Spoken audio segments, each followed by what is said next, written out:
먼저 개정 세법부터 살펴보겠습니다. 교재 페이지는 화면 우측 상단에도 표시되어 있지만 제가 해당 페이지도 안내해 드릴 예정이니까요. 함께 따라와 주시면 되고요. 위 스튜디오로 함께하고 계신 분들은 화면 상단에 교재 다운로드 링크를 제공하고 있고 유튜브 채널을 이용해서 보고 계신 분들은 영상 하단 더보기에 교재 다운로드 링크를 제공하고 있으니까 해당 링크의 교재를 참고해 주시기 바랍니다. 먼저 교재 8페이지입니다. 양식업 소득이 농어가 부업소득에서 별도로 분리되었으며 비과세 한도가 3천만 원에서 5천만 원으로 상향되었습니다. 노후생활 안정지원의 취지로 노후연금소득에 대한 세부담이 완화되었습니다. 연금소득 분리과세에 대한 기준금액이 연간 1,200만 원 이하에서 연간 1,500만 원 이하로 상향되었습니다. 프로그램에서는 분리과세 작성 서식의 하단 연금소득 탭에서 1,500만 원으로 업데이트 되었습니다. 다음 교재 9페이지입니다. 법인세율 인하로 배당소득 이중과세를 조정하기 위해 배당 가산율을 기존 배당소득의 11%에서 배당소득의 10%로 조정되었습니다. 2023년에서는요. 배당 가산율이 11%로 적용되었으나 2024년에는 배당 가산율이 10%로 업데이트 되었습니다. 사업소득에 대한 소액부징수 예외 항목이 추가되었는데요. 인적용역 사업소득으로 계속적, 반복적 활동을 통해 얻은 소득은 소액부징수 예외 항목으로 추가되었습니다. 자영업자 등의 사회 안전망 강화를 취지로 사용자 본인의 고용 산재보험료를 필요경비로 산입할 수 있도록 개정되었습니다. 고령층의 주거 안정을 위해 주택연금 이자 비용의 소득공제 요건이 완화되어 기존의 기준시가 9억 이하 주택에서 기준시가 12억 이하 주택으로 개정되었습니다. 교재 12페이지입니다. 산출세액보다 세액공제가 큰 경우에 세액공제 적용 방법이 보완되었는데요. 세액공제액이 산출세액보다 큰 경우에 초과금액은 없는 것으로 보았는데 해당하는 세액공제 중에 기부금 유형에 고향사랑 기부금 세액공제 항목이 추가되었습니다.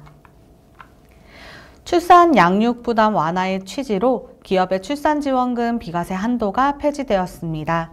기존 월 20만 원 한도에서 전액 비과세로 한도가 개정되었습니다. 교재 13페이지입니다.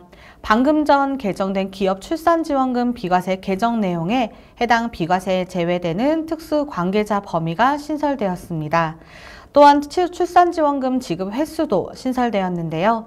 출산지원금을 3차례 이상 지급받은 경우에는 최초 지급분과 그 다음 지급분까지만 비과세로 인정되며 이직하여 출산지원금을 지급받은 경우에는 사용자별로 최대 2회 지급 횟수가 적용되지만 이직 전에 지급받은 횟수는 미합산됩니다. 개인 사업자의 업무용 자동차 보험 가입 의무가 강화되었습니다.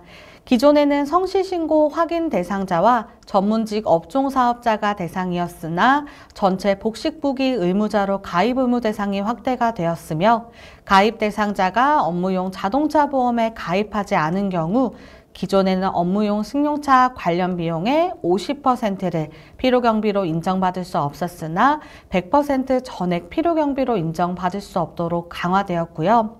단 복식부기 의무자의 경우에는 24년과 25년의 소득분에 대해서는 50%만 필요경비로 인정되며 26년부터는 동일하게 100% 필요경비로 인정받을 수 없도록 강화되었습니다. 교재는 118페이지를 참고해 주시기 바랍니다. 폐업 시 이월된 업무용 승용차 감가상각비 처리 규정이 정비되었습니다. 기존에는 복식부기 의무자가 폐업 시에 이월된 감가상각비 전액을 필요경비로 산입하였으나 처리 규정 보완 이후 폐업 시 이월된 감가상각비 잔액이 있는 모든 사업자에 대해 전액 필요경비로 산입하도록 개정되었습니다. 기술 이전 대여소득에 대한 세액감면 과세 특례 적용 기한이 26년 12월 31일까지 연장되었습니다.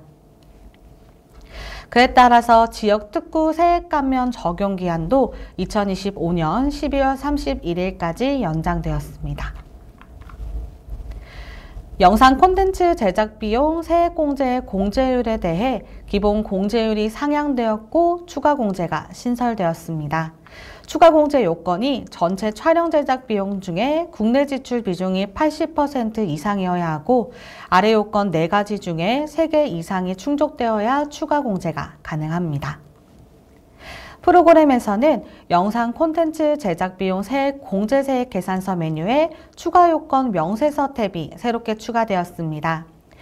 먼저 코드란에 코드를 입력한 후에 영상 콘텐츠명을 입력하고 추가 공제 요건 명세서를 작성하기 위해 상단에 추가 공제 요건 명세서 탭을 클릭하거나 추가 공제 서식 이동하기 버튼으로 이동할 수 있습니다.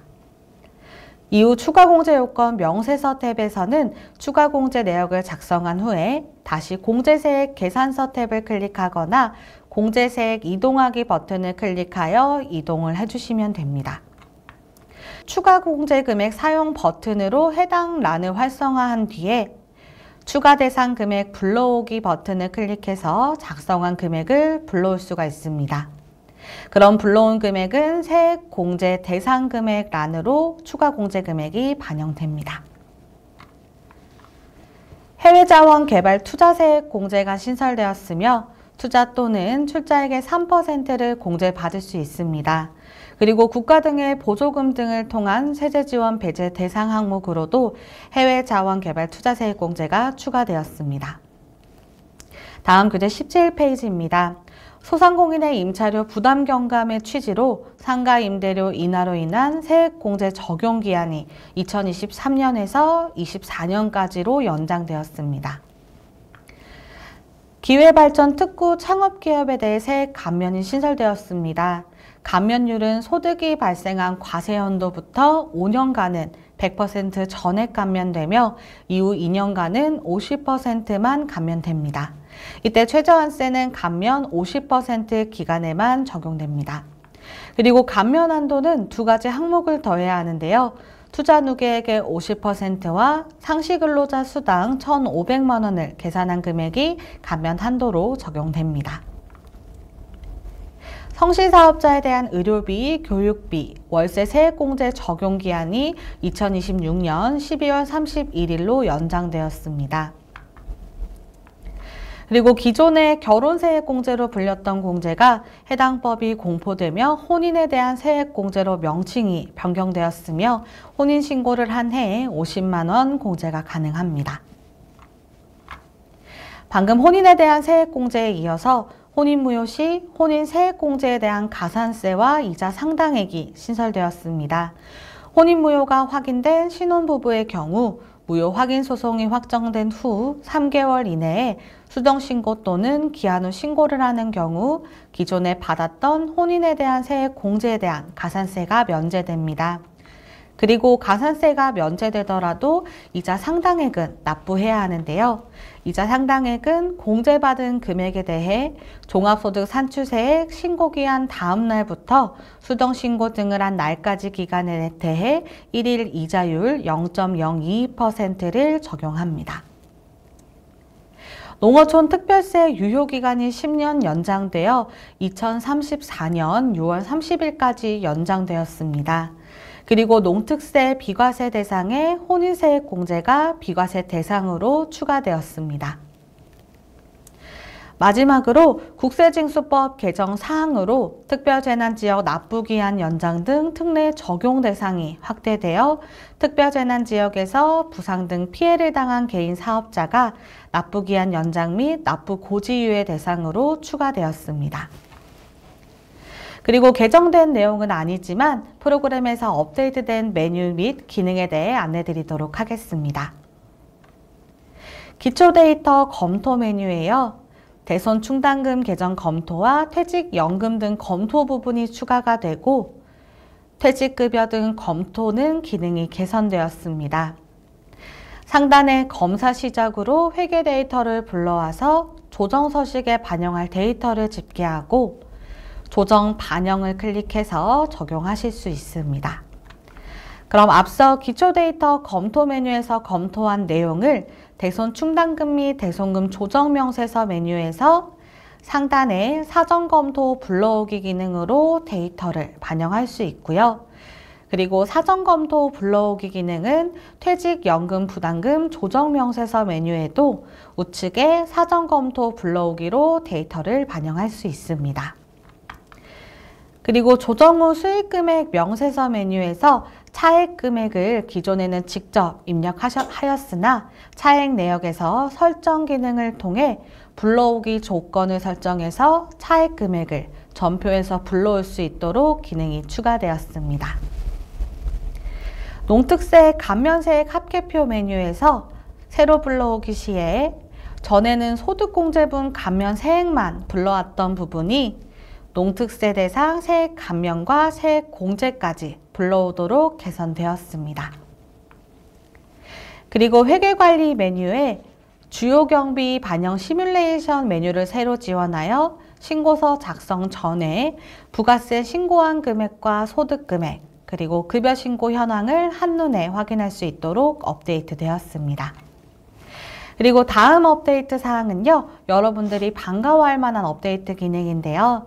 개인 조정의 사전 검토 AI 세무 조정 메뉴에서 신고 기장 의무 판단 메뉴를 지원했었는데요. 여러분들이 훨씬 더 직관적으로 이해하실 수 있도록 메뉴명이 종합소득세 신고 자료 기장 의무 등으로 변경이 되고 홈택스에서 제공하는 자료를 확인할 수 있도록 업데이트 예정입니다. 그럼 해당 메뉴가 어떻게 편리해지는지 살펴보도록 하겠습니다. 상단에 홈택스 데이터 불러오기를 진행하면은 국세청 소득 자료 탭에서 국세청 신고도움 서비스에서 제공하는 자료를 한눈에 상단과 하단에서 편리하게 확인할 수 있습니다.